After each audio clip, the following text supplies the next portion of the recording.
la editorial Promolibro, y Leopoldo de Quevedo, Gloria Medina, quien nos la acompañará en su presentación. A ella le damos la bienvenida y muchísimas gracias. Muchísimas gracias. Gracias a todas las personas que nos acompañan en esta noche maravillosa en la que Juan David Bastidas Pantoja nos presentará su obra, la novela La Tierra de las Cordilleras, el Jaguar Dorado. Es una alegría presentar a este joven escritor que nos garantiza que la novela fantástica está siendo tenida como una nueva perspectiva en la literatura latinoamericana y muy especialmente en la literatura del sur de nuestro país. Juan David Bastidas Pantoja nació en 1988 en San Juan de Pasto, Colombia. A los 13 años, luego de leer las obras de Harry Potter y El Señor de los Anillos, encontró en la literatura la vocación de su vida. 13 años. Luego de obtener el título como psicólogo en el 2011, se ha dedicado a escribir y ordenar aquellos relatos en los que trabajó desde su adolescencia, así como a participar en diversos certámenes y concursos de cuento y poesía. Ha publicado varios artículos en el periódico Voces de Nariño y un cuento de su autoría en la revista Urcunina Literaria y en la revista virtual Dignar Literatura Nariñense y Mitos y Leyendas. Recientemente fue elegido ganador en su categoría en el primer concurso binacional de cuento, fotografía e ilustración, trazos y estampas del imaginario de los pueblos.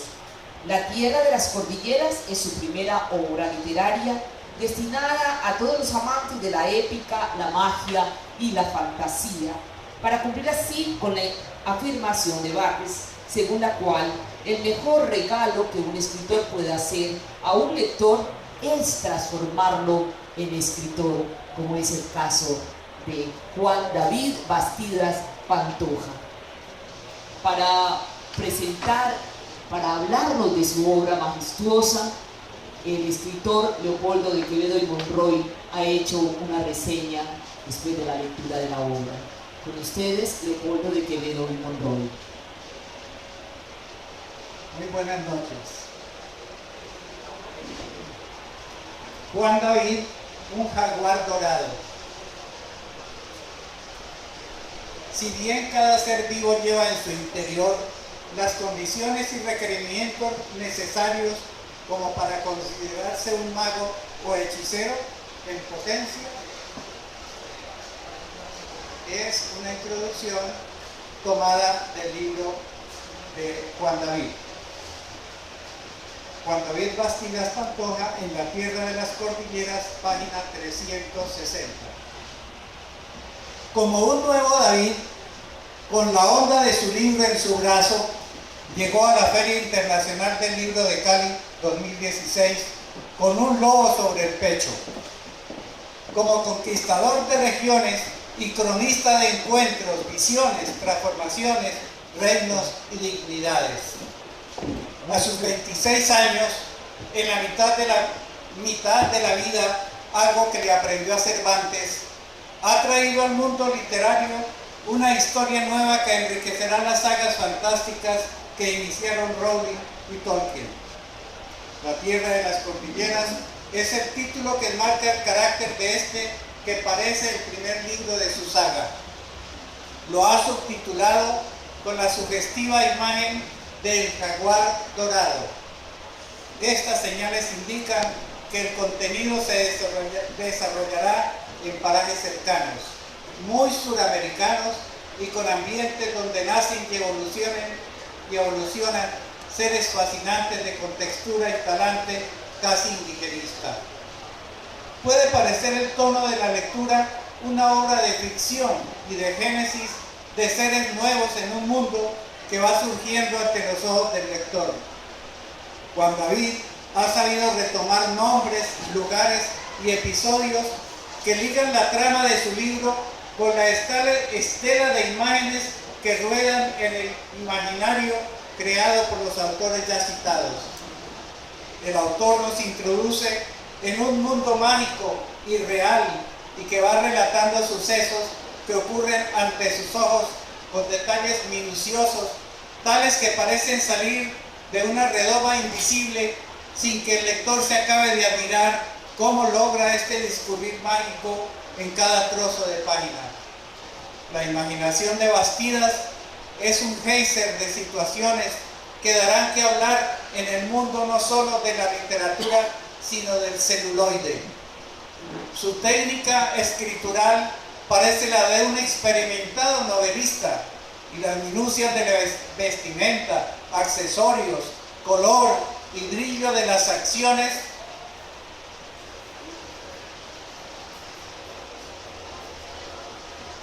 insinúa en cada capítulo podrán ser explotados y enriquecerán efectos, luces y atracciones para quienes eventualmente utilicen sus textos para iniciar la saga que pone sobre la mesa Juan David.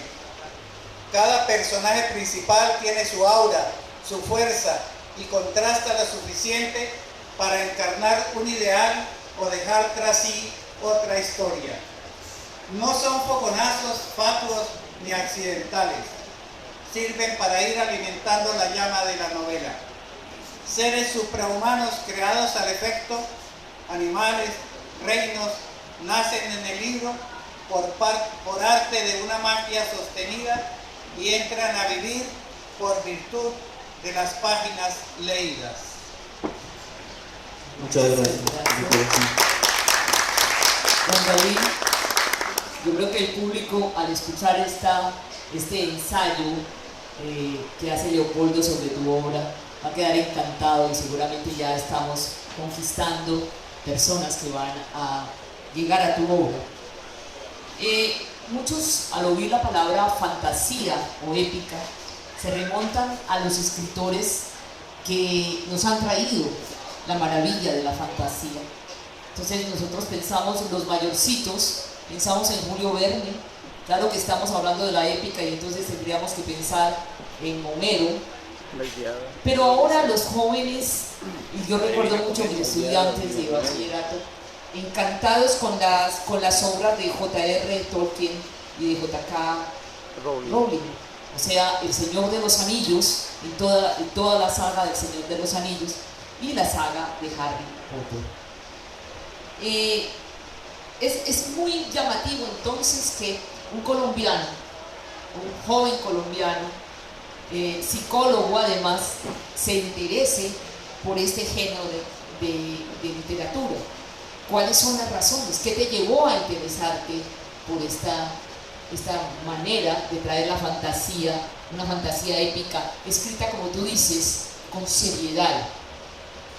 ¿Qué te llevó, qué te trajo a esto? Bueno, muy buenas noches en primer lugar para todos y para todas. Gracias por estar aquí. Muchas gracias por ese escrito tan hermoso acerca de la novela. Muchas gracias de corazón. ¿Qué me motivó a escribir? Fueron en primer lugar dos cosas. La primera, el hecho de que fue la literatura fantástica la que me enseñó a escribir. Porque una cosa, pienso yo, es que me enseñen el abecedario en el colegio. Y otra muy diferente es aprender a leer. A leer no simplemente como algo mecánico, algo automático, sino a leer con convicción, a leer con el corazón y con el alma. A eso me enseñó. Solo lo pude aprender a través de los libros de Harry Potter y de los libros del Señor de los Anillos. De todas esas sagas fantásticas que me fueron llevando de una novela a otra, de un tema a otro, a interesarme por la historia, por la mitología, por la geografía, no solo de Europa en un principio, sino también de América, de África, de Asia.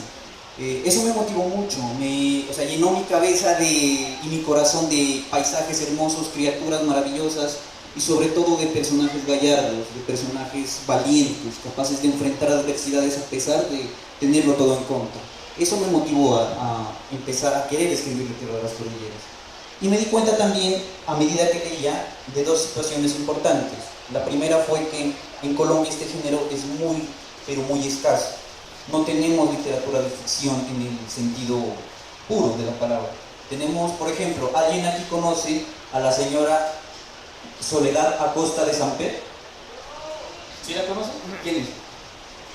Bueno, es una escritora muy famosa. Nosotras, las mujeres, nos honramos de tener a una escritora de la calidad que Soledad Acosta de Samper.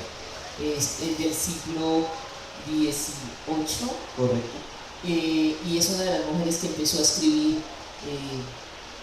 y a valer como literata en la historia colombiana. Precisamente es una de las pioneras, no solo en Colombia, sino tal vez en América, de las primeras mujeres que fueron escritoras, que fueron periodistas y que fueron investigadoras. Y ella escribe una novela llamada Los Piratas de Cartagena, que muchos la ponen al mismo nivel de novelas como El Conde de Montecristo de Alejandro Dumas, o con Las Aventuras de Sandokan y del Corsario Negro de Emilio Salgari. Y fíjense qué gran escritora debió ser esta señora para que sus obras sean colocadas a ese nivel. Y sin embargo la gente no las conoce. ¿Y por qué no se conoce tanto este género? Porque es de aventuras. Porque si bien tiene un contexto histórico real, los personajes son ficticios, las situaciones son inventadas y son aventuras trepidantes. Sí. El escritor Alfonso Pineda, en su libro Del mito a la posmodernidad, él habla de que no existe en Colombia la ética en el sentido estricto, que a su modo de ver, la ciencia ficción podría ser una de las pocas manifestaciones literarias llamadas a llenar ese vacío de ética que existe en Colombia, porque se necesita algo que complemente esa literatura colombiana tan parca a la hora de loar el coraje, a la hora de brindarnos aventura, a la hora de condenar la servidumbre cotidiana de la vida diaria y de permitirnos experimentar la libertad. Pero ¿qué pasa? En la época en que escribía este autor no había narcoproducciones como ahora. O sea, ahora no solo no tenemos aventura, no solo no tenemos magia, no solo no tenemos épica o héroes, sino que ponemos en ese lugar, entronizamos, por decir así, al criminal, al aprepago, al narco, al corrupto. Entonces hemos desdeñado esa fantasía, hemos desdeñado la aventura, la necesidad que como seres humanos tenemos de la épica, de héroes valientes capaces de enseñarnos a resistir y de ir más allá de la situación en la que nos encontramos. Si nosotros vemos la historia de la literatura, es un campo sembrado de obras de fantasía. La primera obra de literatura que se tiene registro en la historia de la humanidad es el poema de Gilgamesh, de la antigua Sumeria. Y si ustedes lo leen, es una obra de ficción, es una obra de fantasía, es una obra de aventuras, es una obra de héroes, de leyendas, de hombres valientes que enfrentan dioses y que enfrentan diosas enfurecidas, que tratan de dejar una huella en el mundo más allá del simple nombre en una lápida. Eso fue lo que me motivó a querer escribir mi propia historia, encontrar mis propias palabras.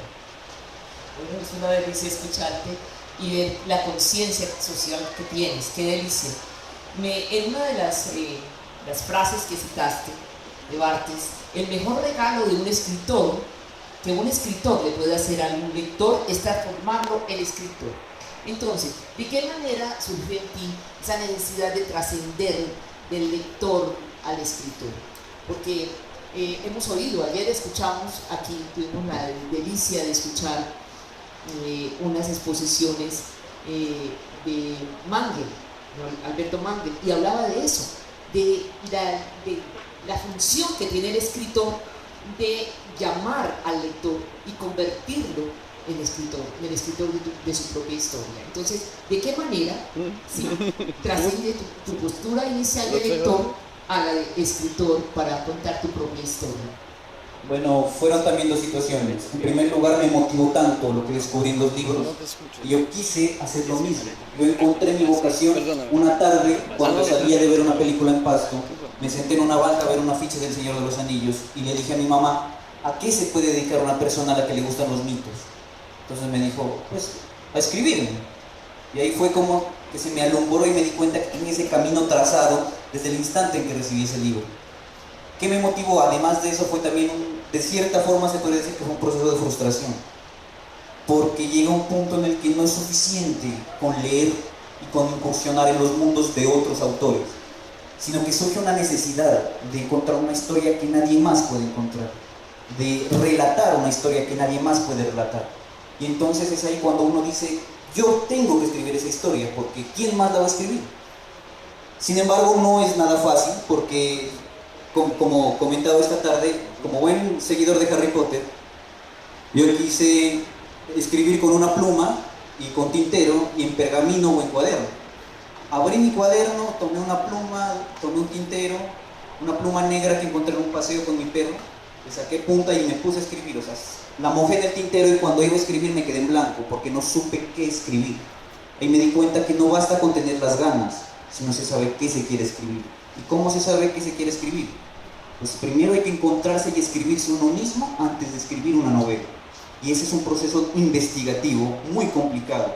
O sea, no es una investigación como la que le mandan a uno con objetivos, justificaciones, planteamientos del problema y esas vainas, no. Es un proceso de autodescubrimiento, de darse cuenta de quién soy. Ahí me di cuenta, y eso es algo que fantasía siempre demanda, la fantasía en todo el sentido, es que nosotros como seres humanos nos desconocemos, no sabemos quiénes somos, no nos acercamos a nosotros mismos. Hacemos cambios de afuera para más afuera, no cambiamos de adentro hacia afuera. La literatura, la fantasía, la magia me invitó a eso, a ver en lo más profundo de mí aquello que realmente era importante, porque como dice Mafalda, en este mundo lo urgente no deja tiempo para lo importante. Y yo quise hacer un alto a todo eso y darle la importancia que merecía a mi propio espíritu, a mi propio corazón, a construirme como ser humano para a partir de eso poder sacar algo como una obra literaria como la que tenemos aquí. Eso fue lo que me motivó a escribir. Bueno, entonces escucho que ese primer desafío es la interiorización, mirarte cómo eres tú. ¿Y qué otros desafíos? Excusa. Julio Verne, ya que lo mencionó, él decía que el viaje más maravilloso del mundo no era los confines del espacio ni el centro de la Tierra, era lo más profundo de uno mismo.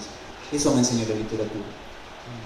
Entonces, ¿cuáles fueron otros grandes desafíos? Ya nombraste uno, creo que el más importante, el principal, el primero. ¿Cuáles fueron esos otros desafíos en el proceso creativo? En la universidad me contaron una historia. Es un escultor que recibe un gran bloque de mármol y no sabe qué hacer con él. Cuando el hijo se despierta y lo va a saludar a su taller, encuentra que está trabajando en el bloque, no con muchas ganas, pero está cincelando el bloque de mármol. El escultor trabaja todo el día y gran parte de la noche y finalmente consigue un hermoso caballo de mármol, muy lindo, majestuoso. Y al día siguiente, cuando el hijo ve el caballo, dice: papá, ¿usted cómo sabía que el caballo estaba encerrado dentro del bloque de mármol? El escultor le dice: hijo, yo no sabía que había un caballo ahí adentro.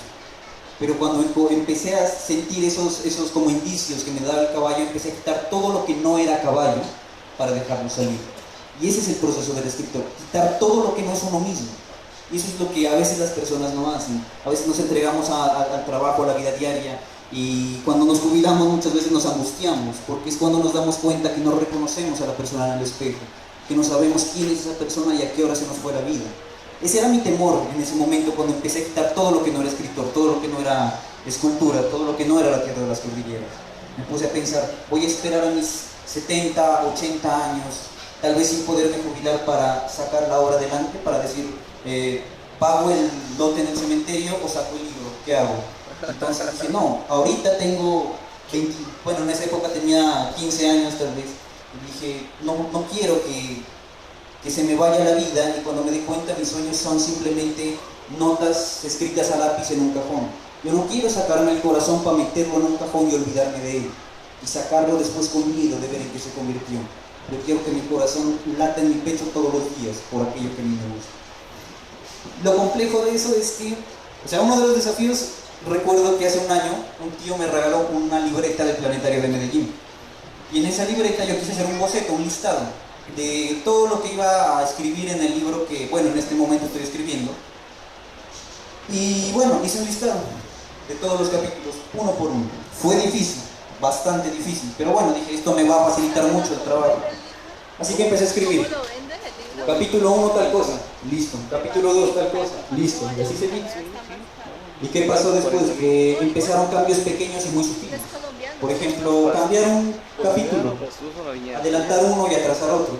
No me pareció un gran cambio. Después surgió un personaje, mientras yo escribía apareció un personaje de la nada, un personaje que yo no tenía previsto y que trajo consigo toda una situación muy compleja y muy difícil. Y fue cuando yo me quedé en blanco y dije: ¿y ahora qué hago?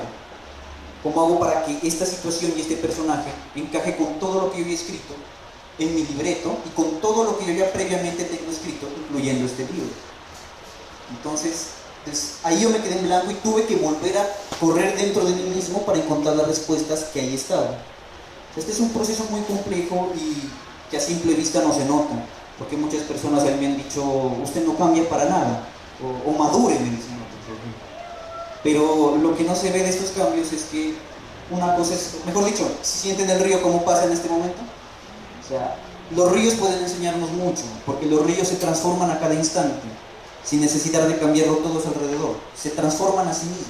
Nosotros los seres humanos los vemos ahí y los damos por sentados. ¿A dónde va tal parte? Coja del río para allá o siga por acá bajando junto al río. Pero no nos damos cuenta que ese río que damos por sentado, ese río se transforma a cada instante. Los humanos, en cambio, cambiamos todo lo que está a nuestro alrededor y seguimos insatisfechos. Seguimos sin saber qué somos, quiénes somos, qué queremos. Como dice el Principito, los humanos siembran 1000 rosas y no están contentos cuando por una sola serían felices. Entonces, ese es uno de los desafíos más grandes a la hora de escribir este tipo de literatura. Delicioso escucharte. Además, siento que hay un poeta en el fondo para mirar todo lo que ocurre alrededor y para poderlo llevar a la escritura, a la narración. ¿Piensas entonces que no se le ha dado la suficiente importancia al género fantástico? ¿Que lo trata la gente como literatura de evasión o como algo... como algo absurdo, como algo que no enseña. o no muy importante? Exactamente. Bueno, Sí, esa fue la segunda situación que yo me di cuenta a medida que profundizaba en la fantasía. La primera, que no hay mucha literatura de fantástica en Colombia. Y la segunda, que se la toma como literatura de simplemente evasión o escapismo. Desde mi punto de vista, toda la literatura es de escapismo, absolutamente todo. Porque la literatura es un vehículo, la lectura es un vehículo que nos lleva más allá de este presente absoluto, de este aquí y ahora, que es lo único que tenemos. Entonces, para mí, incluso cuando leemos una noticia en el periódico, lo que hacemos es extrapolarnos hasta el lugar donde está sucediendo la noticia o donde sucede un acontecimiento. Entonces, sea lo que sea que leamos, siempre vamos a estar evadiendo. Toda la literatura nos va a llevar a otro mundo, a otra circunstancia, a otro lugar. Sin embargo, yo recuerdo una vez alguien me dijo que no le gustaba leer fantasía porque eso era leer mentiras. Yo me quedé anonadado con una respuesta así porque no podía entender cómo alguien pensara de una forma tan plana, tan obtusa, la verdad.